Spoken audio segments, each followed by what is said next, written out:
Ryan Reynolds here from Mint Mobile with a message for everyone paying big wireless way too much. Please, for the love of everything good in this world, stop. With Mint, you can get premium wireless for just $15 a month. Of course, if you enjoy overpaying, no judgments, but that's weird. Okay, one judgment. Anyway, give it a try at mintmobile.com/switch. Upfront payment of $45 for 3-month plan, equivalent to $15 per month required. Intro rate first 3 months only, then full price plan options available. Taxes and fees extra. See full terms at mintmobile.com. Welcome back to I Want That Too, the podcast where Disney merch meets Disney history. I'm entertainment writer Jim Hill, and as always, I'm joined by the lovely Lauren Hersey. Hey, Jim. How's it going? Reasonably well. Tail end of February, which a lot of us are looking over the horizon because April 15th is looming. So, yes. I don't know about you. I've seen all these TurboTax commercials and all this stuff. So people are filing their taxes and hoping to get some kind of fat refund check, I'm sure. And who knows what they might do with that money? Maybe plan a Disney vacation, maybe buy some of the merch we're talking about. Who knows? Perhaps. So, Okay, so I have to ask you, though, before we dive into today's show, trick question here. So, if money were no object, say you got like millions of dollars in your tax return, what kind of Disney item or experience would you splurge on? well, okay, here's what I do. I have my lovely daughter Alice, who is very into Japan, all things Japanese. And what I would do is arrange for a family trip over to Tokyo. So we could do the Tokyo Disney Resort and check out all of the stuff there. But at the same time, I would love to see actual Japan. And also, let's be honest, sneak in, on behalf of your husband, a trip to Universal Studios Japan. Check out what's going on over there, and maybe check out the Studio Ghibli park that Hayao Miyazaki has crafted out in the woods there. I would love to do that. Can I be a part of your family? Absolutely. All right. All right, then sold. No. Because again, I'm old. I poop out too. Just sort of like, we'd be 3:00 in the parks, and it's like, I'm going back to the hotel. You and Alice have a good time. Heck yeah. All right. So speaking about money, unlimited money, in today's feature, Jim is going to be taking us back to a time when Disney dollars were still a thing, and they were still around. I think when we first started going to the parks regularly. So really excited to jump into that. Plus, we've got some new fun merch to talk about. From Monsters Inc. Rocks to, we got another anniversary. I feel like very heavy anniversary lately, but Pinocchio is turning 85. Wow. Yeah. So we got some fun merch to talk about. But before that, why don't we go ahead and thank our sponsor? Absolutely. This episode of I Want That Too is brought to you by our friends at Be Our Guest Vacations. Whether you're going to use that tax refund for a Disney vacation or just dreaming about your next trip, they've got you covered. And not just Disney, they also book Universal, cruises, and more. Their expert agents handle all of the details completely free, by the way, so you can focus on the fun. Start planning your adventure at beourguestvacations.com. Or, since we're also talking about saving money here on I Want That Too, you got to check out the DVC rental store at dvcrentalstore.com. You can save some serious cash by renting DVC points, staying at a deluxe resort for the price of a moderate. That's a game changer. Okay, so now news. And what are we talking about? Are we starting with Pinocchio 85, or what are we doing here? No, I feel like we need to take things on a little bit more serious note to kick things off. A couple days ago, I saw that Disney was actually coming out with a LA Strong shirt to help those affected by the recent LA wildfires. Did you see this?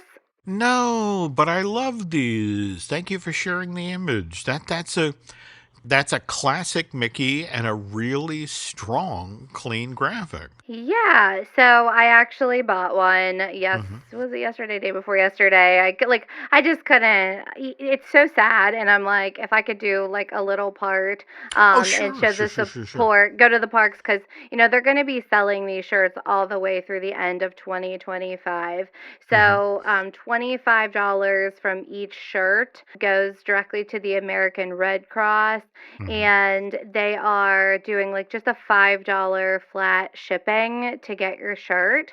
So Hmm. I'll have to show you when that comes in. Oh, absolutely. And Lauren was kind enough to provide some additional details here. So, the design is created by Disney employees and Imagineers. It features, as I just mentioned, a bold, minimalist design with an iconic Mickey, along with the message "LA Strong." I mean, it's simple but powerful, and that in turn represents the resilience and the unity of the Los Angeles community.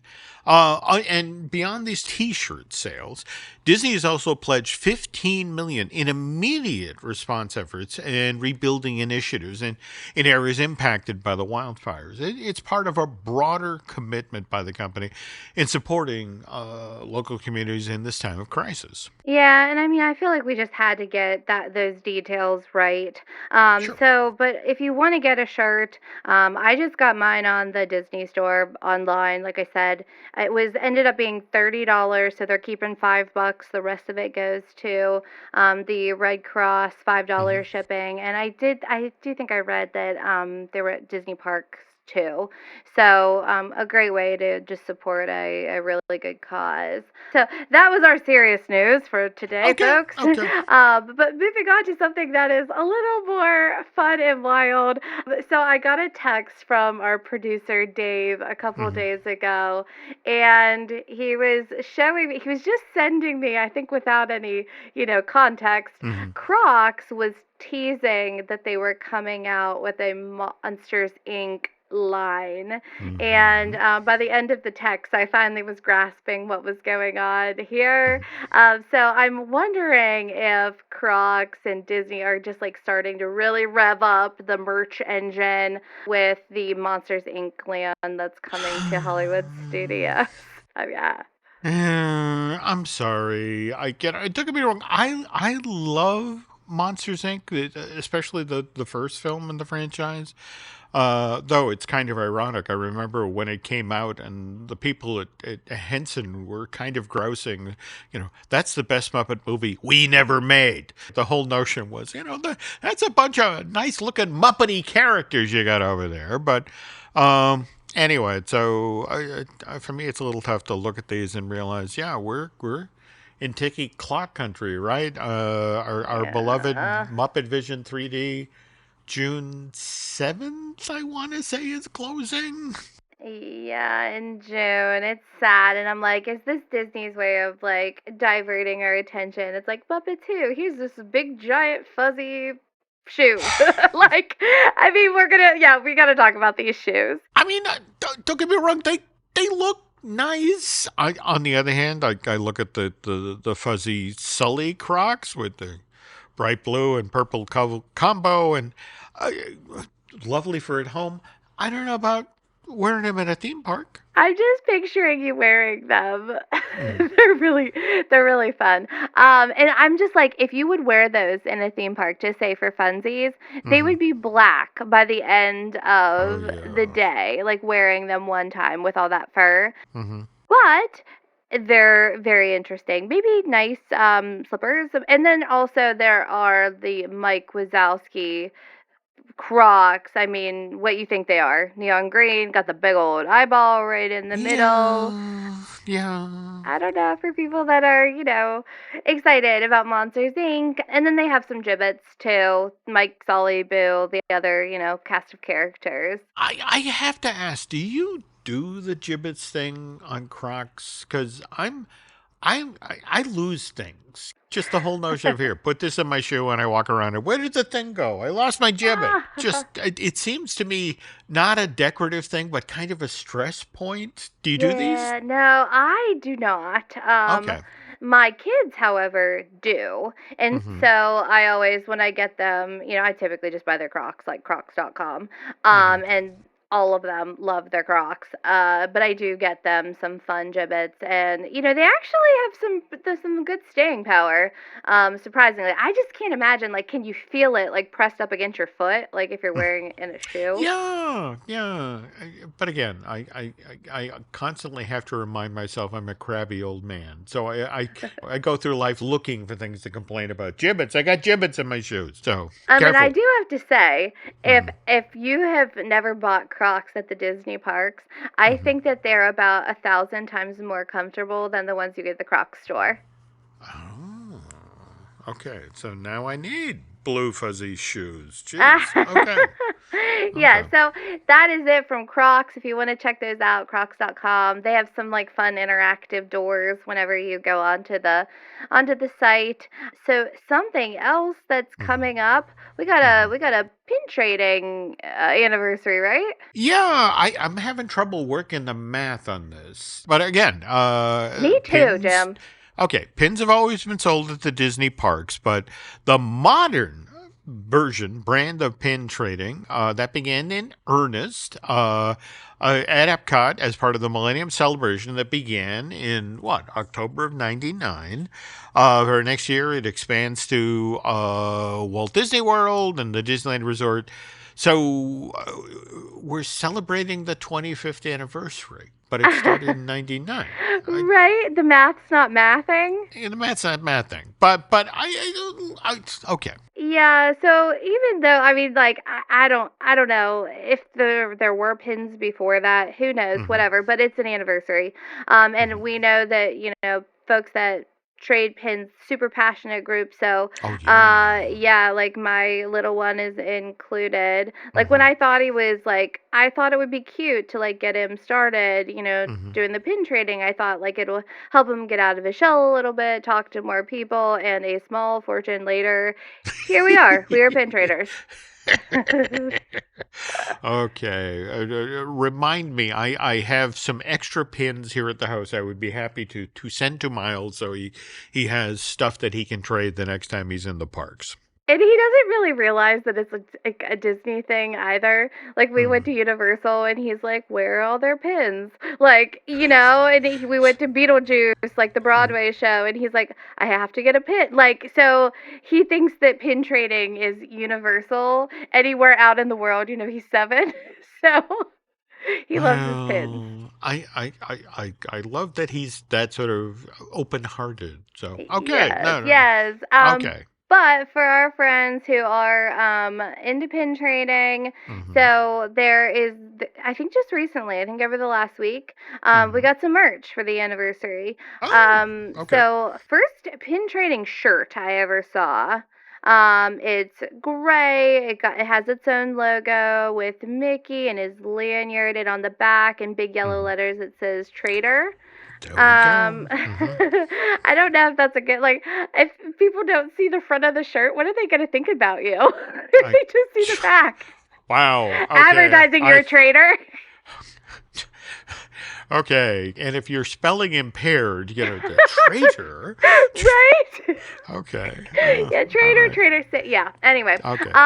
so we got a shirt, and there's also a new lanyard, obviously. And we got Hmm. some new pins. We got some pins.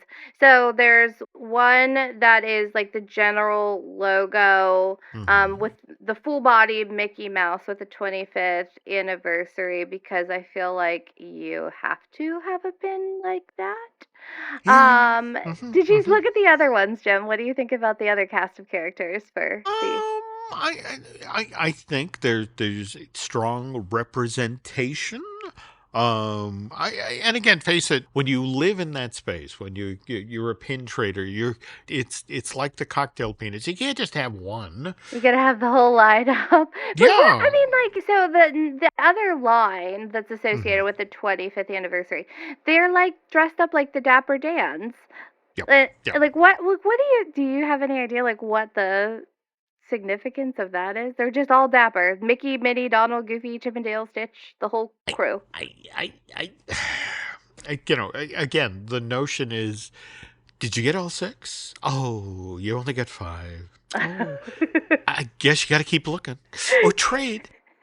So that's Right. the thing. It's just you're setting up the situation where it's like, oh. To be honest, those are the pins I'm going to be handing you to give to Miles. We were trying to get a blind.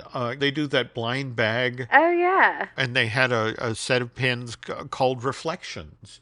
And it Oh. took me way too many boxes to finally get, a full set for Nancy. So I have 3 Mulan Reflections pins I can give to Miles that hopefully he'd get halfway to a Dapper Dan set. You never know. No, that'd be great. He would love all 3 of them. Okay. But these pins are $14.99. They're available right now at the Disney park, so check them out. And Mm-hmm. last up, before we get to our feature, like I said at the top of the show, is Mm-hmm. that Pinocchio is turning 85. Did you know that? Well, okay, that math actually maths because that movie, Okay. came out in February of 1940. So yeah, all right, I can see that. It's the 85th anniversary. Yay for me! I can do math. Okay, so he's not, I mean, like, Pinocchio's not getting as much love as Cinderella, but there Mm-hmm. are some anniversary merch that you can get your hands on. Dooney and Burke, those are handbags. They have 2 85th anniversary bags in their collection. So they're kind of vintage looking. One's Mm-hmm. a crossbody with Pinocchio, and then the other's like a tote, and it's Pinocchio, and it's the Blue Fairy, right? Yes, yes, it is. Mm-hmm. Okay, yeah, so those are available, and then they have some art, there's some figurines on the Disney Store, and there's also a Pinocchio dress that I thought was interesting. I don't even know whose dress that would be, I am having a but it's little trouble figuring that out too. yeah, but it's like the after the Dooney and Burke purses. So if anybody knows what the dress represents, let us know. Yeah, so happy 85th, Pinocchio. And I'm looking at a Pinocchio beer stein. Yes, it Is is. It's a beer stein. Okay, does anybody remember what happened when Pinocchio was drinking on Pleasure Island? Is that a moment we really want to recreate? I don't know. I don't know. But they're celebrating. They're celebrating All right, Pinocchio, so there we'll we give it go. to them. But you can head over to the shop, the Disney Store online, and check out that merch. It's all I've seen so far for that anniversary. Okay, okay. There does look to be some nice likenesses here, and they particularly put in some effort. So, all right, we'll have to check this out in person. And more to the point, if you have some Disney dollars lying around the house, you can, by the way, still use them in the park to buy this stuff, which What? which is something we will talk about as part of this feature coming up shortly. But first, this. Get the Angel Reese special at McDonald's now. Let's break it down. My favorite barbecue sauce, American cheese, crispy bacon, pickles, onions, and a sesame seed bun, of course. And don't forget the fries and a drink. Sound good? Ba-da-ba-ba-ba. At participating restaurants for a limited time. The Jack Welch Management Institute at Strayer University helps you go from, I know the way, to I've arrived with our top 10 ranked online MBA. Gain skills you can learn today and apply tomorrow. Get ready to go from make it happen to made it happen and keep striving. Visit strayer.edu/Jack Welch MBA to learn more. Strayer University is certified to operate in Virginia by Chev and has many campuses, including at 2121 15th Street North in Arlington, Virginia. And we're back. All right. So we were talking about earlier in the show how it's February, and Lauren mentioned all those TurboTax ads, and so there were those of us who were looking forward to refunds, and there were those of us who were like, "Well, how am I going to pay this bill? And will they hit Disney dollars?" But Lauren mentioned earlier on that when you started going to the parks, that Disney dollars were still a thing. Mind you, Disney discontinued them back in May of 2016. Okay, we started about 2013, going regularly. And the irony is you were there. If you were there in 2013, you were there for the debut of Magic Bands. Yes, we were, absolutely. And that's what took out Disney dollars. It was one thing to, hey, I'm going to open my wallet and take out my Disney dollars. But you had the way the brain operates is you have to reach into your pocket and pull out the wallet and open it and take out the money and hand it to the person. There were all points where you can go, well, do I really need my $65 Spirit jersey? Whereas with the Magic Band, it's like, I want this. Tap. I have this. Yes. You don't have that many points of sales resistance. So that, again, Disney was happy with this new tap and go payment system to, right, we don't do Disney dollars anymore. But the irony is Disney introduced these $1 and $5 and $10. By the way, there were once upon a time there was actually a very limited number of $50 bills.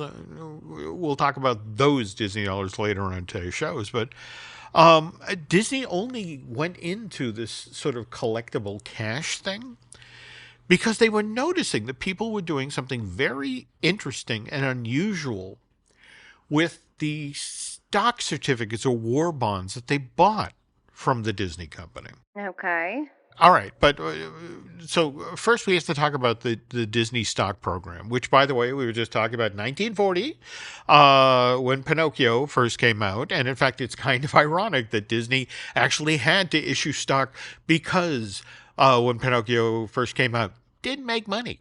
But, all right, important to remember, Disney Company is founded in 1923. That's what D23 keeps telling us. But yep.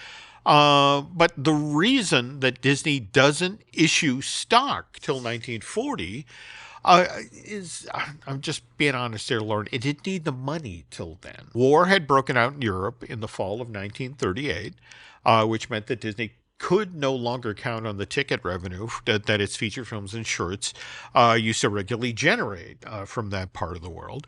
And starting in 1940, Disney started to experience some serious cash flow issues that, particularly when Pinocchio and Fantasia both came out in 1940 and underperformed at the box office. I mean, combined, those two lost $2 million for Disney.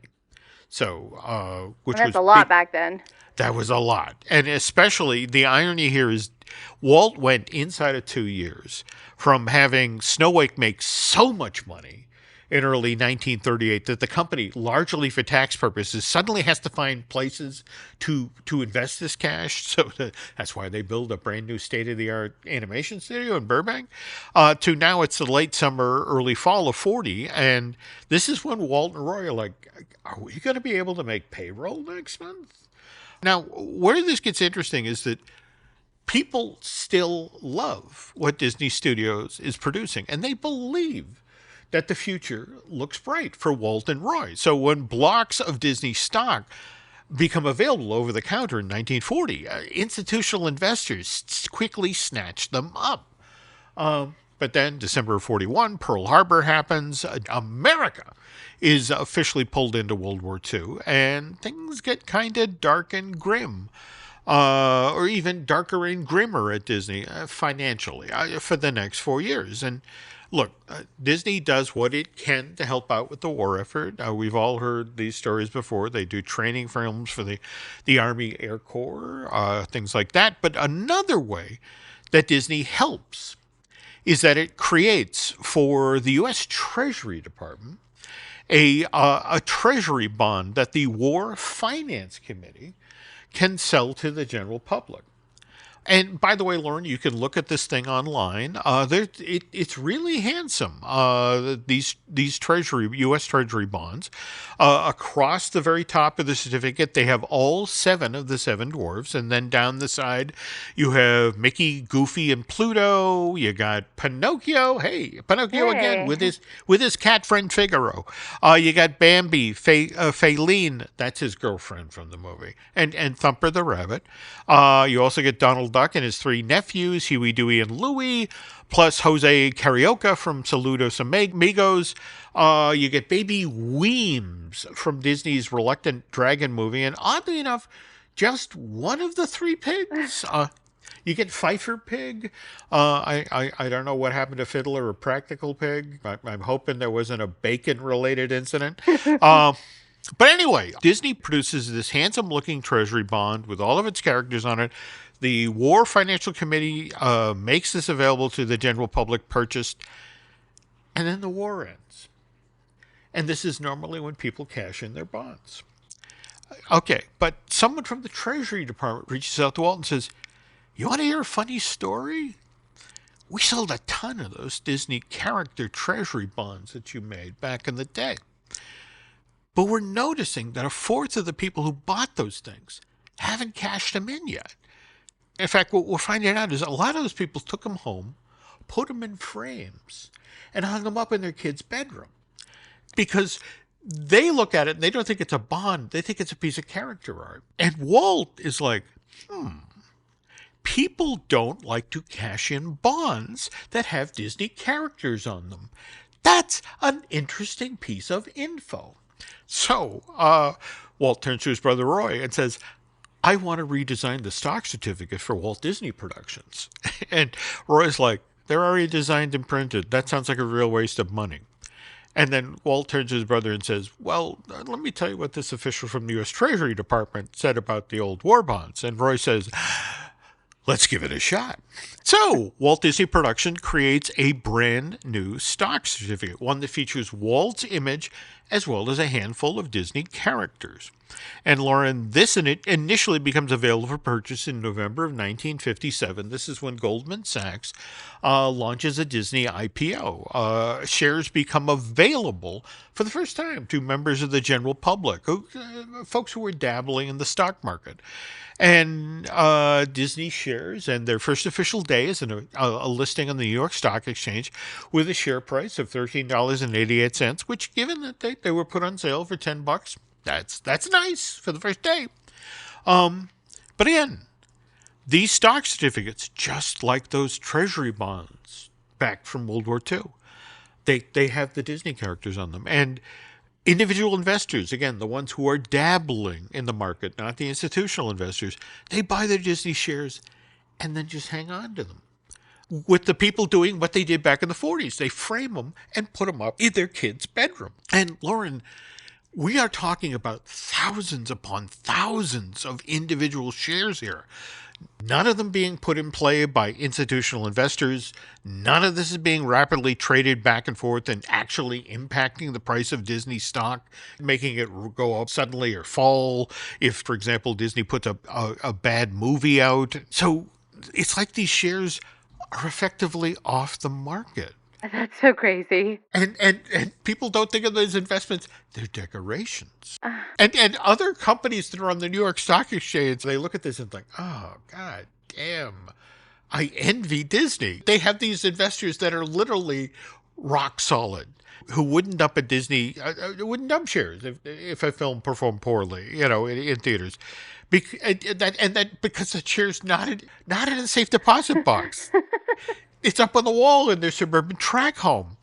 And by the way, Disney made sure to regularly give investors new reasons to hang up stock certificates, like, for example, the revised stock certificate that was issued after Walt's death in December of 1966. The company deliberately made sure to include images of Baloo and King Louie on this share's masthead because Jungle Book was Disney's latest hit at the time. It went out into theaters in August of 1967. And by the way, this practice continued well into the early 2000s. You would see Disney stock certificates from this period where it's an image of Walt surrounded by classic characters like Dumbo, Tinkerbell, Winnie the Pooh, Cinderella and Prince Charming, Pinocchio and Jiminy Cricket, Chippendale, Donald Duck, again, Bambi, Thumper, and Flower. But what's funny is Mickey's there too, but kind of interesting. He's now dressed in the same outfit that the company came up with for him in 1988 when he was celebrating his 60th birthday. So it's Mickey in a tuxedo wearing white tennis shoes. All right. Anyway, like so many corporations, Disney goes paperless with its stock certificates in October of 2013. But so many people complained that they now weren't able to continue this family tradition of hanging up their Disney stock certificate in their kid's bedroom, that the next year Disney relents cents. It's like, all right, 2014. Do you want a stock certificate? Absolutely. We will sell you a commemorative stock certificate. And this one will celebrate the 90th anniversary of the company's history. But what's so funny is that it's Walt again, but now he's standing there with his good, close personal friends from Marvel and Lucasfilm and Pixar. So where do Disney dollars enter this equation? That we're going to get to in just a sec. But first, this. And we're back. Okay, Lauren, we were just talking about how when it came to Disney stock certificates, people who bought these individual shares act different than the usual Wall Street investor. They don't keep the share in a safe deposit box. They hang it up in their kid's bedroom, which was something that Hay Bryce, who is a silhouette cutter, who worked on Main Street at Disneyland, noticed. In 1986, he goes to a Disneyana convention, which is being held across the street from Disneyland Park, and notices flat out, Disney fans are crazy. Okay, yeah. They would buy anything that had the Disney name on it or had an image of Mickey Mouse on it. And so Bryce, after he attends that convention, he goes back to work at Disneyland, and he's thinking hard about this.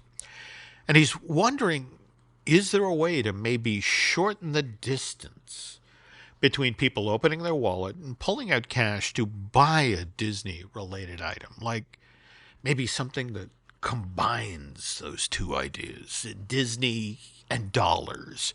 Or as Hay initially called the concept that he dreamed up, Mickey money. Now, as it turns out back then, Disneyland used to have a program called I Have an Idea, which once a year, cast members were invited by management to submit their suggestions about ways that things at the theme park could be made better, could be improved. So, for the 1986 edition of I Have an Idea, Bryce submits his idea for Mickey money. Now, if we're being completely honest here, Hayes maybe overthinks it, is a little too cute for his own good. Like, for example, he suggests the park print a $3 bill with the 3 little pigs on it. Okay, because I think we all know what one says about $3 bills. So the idea was that Disneyland would sell a $3 bill. Now, mind you, because he understood that people would want to even that out, Bryce suggested that this $3 bill be paired with a $7 bill that would have the 7 dwarfs on it, so that you could sell this Disneyland-specific currency in $10 bundles. Anyway, Jack Lindquist, the then president of Disneyland Park, isn't sold on this $3 and $7 bundle idea, but he likes the idea of, well, not Mickey money, but rather Disney dollars. More to the point, Jack, who actually started at Disneyland back in 1955 and had been the park's very first advertising manager, he remembered when Walt Disney himself had told him the story about what people did with their Walt Disney Production stock certificates. So he takes Bryce's idea straight to Michael Eisner and then tells him the story about people do this weird stuff with the stock certificates. And I think they might do the same thing with Disney dollars. So picture this, Lauren. It's May of 1987, and a Brinks armored truck rolls up to the entrance of Disneyland. It is flanked by 4 Anaheim policemen on motorcycles. So they roll this thing right up to the turnstiles at Disneyland. And the back of the truck opens up, and who comes waddling out carrying the bank bags that hold the very first Disney dollars but Scrooge McDuck. Oh, that's epic. That's so cool. And by the way, every single dollar, that Disney dollar that was sold, was signed by Scrooge McDuck. He stood by his currency. And by the way, you can tell that Jack started his career in Disneyland in advertising, because that day, the very first day that Disney dollars became available for purchase at Disneyland, they sold $60,000 worth. Wow. And Lauren, that's only in $1 and $5 denominations. Now, mind you, 2 years later, into the Disneyland program, by the way, that's when they introduced the $10 bill. That one had Minnie on it. Goofy was on the 5 and Mickey was on the 1. I got to sit down with Jack Lindquist. And Jack was so proud of the Disney Dollar program because the report had just come across his desk that there were, at this point, there were $2 million worth of Disney dollars out in the world that had never come back to the park. And remember, the whole idea was that you were supposed to spend it on food or merch or, it was fun money to use in the park. And it's like, and $2 million had never come back. Jack was like, what I love about this, they're in their people's junk drawer at home. Or they're in their wallet to remind them of the fun time they had at Disneyland. And he said, I made money for Disney by printing money, which, by the way, is technically counterfeiting. But anyway, I mentioned those $50 bills. Those were produced in 2005 in honor of Disneyland's 50th anniversary. Only 500 were made. And again, what's so funny is only a handful ever went into circulation because so many of the Disney collectors who stood in line for hours to get their hands on these things immediately went home with a $50 bill, had it put in a frame, and hung up in the house. Which it makes me kind of sad that we now live in a post-Disney stock certificate, Disney dollar world. But though, that said, if you today go to a Disney park and present a Disney dollar anywhere, they will accept it immediately, no questions asked. And again, as we mentioned earlier on in today's show, and again, if you do in fact want to continue that family tradition, if you had a Disney stock certificate with the characters up in your bedroom, Disney will happily print one out for you. Mind you, you actually have to own a block of Disney stock to get this. But I love the fact that they make you pay for the certificate.